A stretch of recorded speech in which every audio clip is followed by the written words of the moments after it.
And now there's amazing certificate programs. There's digital marketing certificate programs. There's all sorts of like coding boot camps and things that you can do online that'll get you incredible jobs that make great money. So it's like, think outside of the box, explore your options. There's not just one right path. Yeah. And that's one of those things that we need to keep beating the drum on, because students do think, well, if I don't go to college, I'm a nobody. Like, all of my friends went, and here I am in my town, and I'm just not going to have a great life now.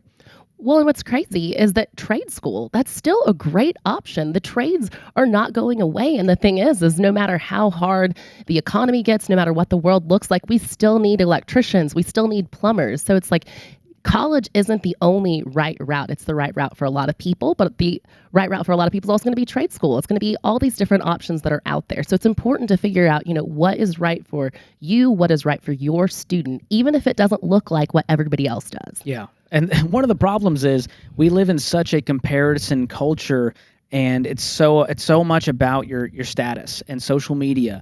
And what I'm seeing is the number one job that students want is to be an influencer and to be a YouTuber. And while that's great that they want to have an impact in that way and they want to be front and center, that's fine. We're on camera, we're in front of microphones. There's nothing wrong with wanting that. But I question the motive behind it and the heart behind it, and going, man, what do you really want to apply full force in your life? What do you want to dig into? What is the topic? What is the area of focus? And once you ask those questions, you can get to some really interesting answers. Right, exactly. I also think, like, speaking of comparison, I think a lot of parents fall into the comparison trap. I've heard parents talk to me and complain to me that, in the high school environment, all these parents are talking about, well, where's your kid going to school? My kid's going to an Ivy League. My kid's going to this fancy school. And they almost feel pressure to have their kid go somewhere fancy or to sign on the dotted line for a parent loan. That's so toxic, that the parents are using their kids as a pawn to elevate their status.